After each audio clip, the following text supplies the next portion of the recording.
강물에 초록색 페인트나 물감을 풀어놨다는 표현 외에는 달리 표현할 말이 없어 보입니다. 녹조로 신음하고 있는 한강의 모습인데요. 이 한강유역에 처음으로 조류경보가 내려졌습니다. 녹조의 심각성을 경고하는 조류경보제도가 시행된 지난 2000년 이후 15년 만에 처음 있는 일입니다. 환경 전문가들은 당장 식수에 영향을 주는 건 아니지만 이 같은 현상을 꽤 심각하게 바라보고 있습니다. 녹조로 뒤덮인 한강을 뉴스 따라잡기에서 현장 취재했습니다. 한강과 지류하천인 안양천이 만나는 성산대교 인근의 산책로입니다. 평소 같으면 운동을 나온 사람들로 붐볐을 곳이지만 이전에 비해 사람들이 부쩍 줄었습니다.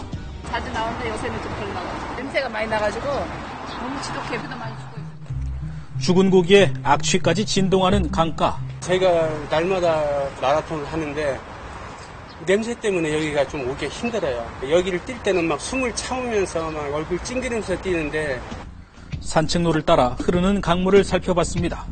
마치 녹색 물감을 풀어놓은 것처럼 곳곳에 초록색 띠가 두껍게 퍼져 있었습니다. 악취의 진원은 바로 이것. 한강과 지류하천에 발생한 녹조입니다. 이런 거 보신 적 있으세요? 이 한강에서 본 거는 내가 근래에 처음인 것 같은데. 여기서 20년 넘게 살면서 처음 본 것 같아요. 악취가 엄청 심하고 보기에도 안 좋잖아요. 이런 녹조 현상은 난생 처음 본다는 인근 주민들. 취재팀은 환경활동가와 함께 현장을 돌아봤습니다. 녹조가 가장 심각한 곳은 한강 하류 부근이었습니다. 한강 하류 양화대교에서 행주대교 사이. 이곳에는 사흘 전 조류주의보를 넘어선 조류경보가 내려졌습니다. 지금 현장을 보시면 아시겠지만 최근 15년간 가장 심각한 녹조 현상입니다. 특히 한강에서는 조류경보가 처음으로 발령된 만큼 심각한 수준입니다. 더 큰 문제는 이 녹조가 상류로 점차 확산되고 있다는 겁니다. 지금 이번에 한강에 발생한 녹조는 가장 하류에서 행주대교 인근에서 발생을 해서 상류로 올라가는 그런 추세입니다. 지금 성산대교를 거쳐서 양화대교까지 올라가 있고요. 수질이 악화되면서 가장 직접적인 타격을 입었을 어민들. 취재팀은 어제 한강 하류에서 고기를 잡고 있는 어민들을 만나봤습니다. 평소 같으면 어업 준비로 한창 바빠야 할 시간이지만 어선들은 대부분 텅 비어 있었습니다. 이제 점심 먹고 나서부터는 이제 여러 가지 어구도 정리하고 또 기름도 실어야 되고 아주 부산합니다. 그냥 아무도 나와 있는 사람도 없고 그냥 썰렁한 상태입니다. 고기를 잡기 위해 설치한 그물도 모두 걷어들인 상황. 말 그대로 개점 휴업 상태나 다름없었는데요. 어민들이 어업을 포기한 건 물고기가 잘 잡히지 않는 데다 잡아도 죽은 고기가 많기 때문입니다. 잡을 이유가 없는 거죠. 민물고기는 중간 거래상한테 판매를 하게 되는데 그 사람들은 죽은 고기는 안 가져갑니다.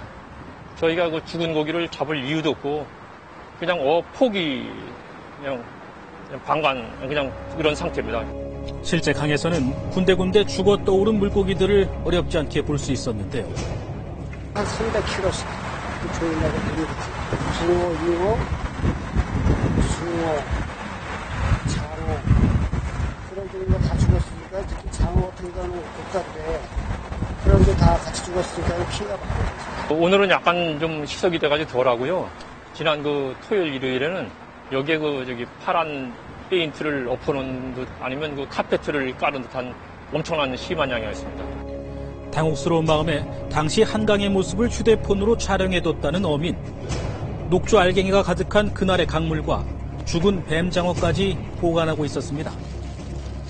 저도 녹조가 심한 거는 처음이고 이런 일이 이제 다시는 재발되지 않도록 하는데 도움이 될까 해가지고 담아가지고 냉동을 시켜놨습니다. 어민들은 생명력이 비교적 강한 물고기까지 모두 죽어나간다는 게 도무지 믿어지질 않는다고 했습니다.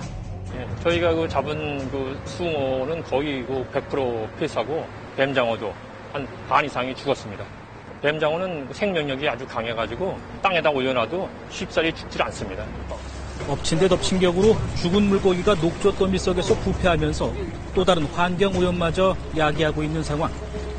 올 초 발생한 이상급벌레의 녹조까지 겹치면서 어민들의 시름은 어느 때보다 커 보였습니다. 이 정도 되면 그 조업실 일을 이제 아무래도 놓친 거죠.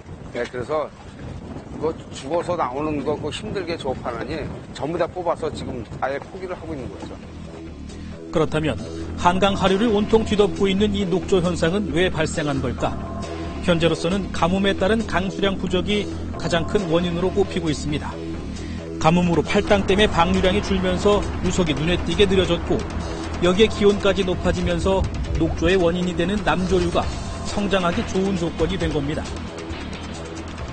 팔당댐 방류량이 작년에 비해서 56% 감소하는 등 최근 7, 8년 이래에 가장 낮은 현상을 보이고 있습니다. 한강 하류의 전체 유속이 정체된 것이 가장 주요한 녹조 발생의 원인이라고 보고 있습니다. 환경단체들은 가뭄도 가뭄이지만 강물의 흐름을 막고 있는 수중보 같은 인공 구조물이 녹조를 더 부추기고 있다 주장합니다. 무엇보다 중요한 거는 물의 흐름이 정체가 되고 있고 유속이 느려지고 있기 때문에 녹조가 발생하는 거고 물의 흐름을 방해하는 시설물들이 곳곳에 설치되어 있기 때문에 일어나는 현상이라고 볼 수 있습니다. 그나마 다행인 건 심각한 녹조 발생 지역이 한강 취수원과는 좀 거리가 떨어져 있다는 것. 그리고 수돗물의 안전에 당장은 큰 영향이 없을 거라는 겁니다. 남조류 세포가 수돗물의 그 정수 공정에서 다 제거되고 또 염소 소독에 의해서 잘 파괴가 돼요, 다행히. 그래서 정상적인 정수를 거친 수돗물에서는 위해성이 없는데. 하지만 낙동강과 영산강 그리고 한강에 이르기까지 전국의 주요 강들이 녹조로 몸살을 앓게 된 상황. 환경 전문가들은 이런 강의 이상지구를 결코 가볍게 넘겨서는 안 된다 경고하고 있습니다.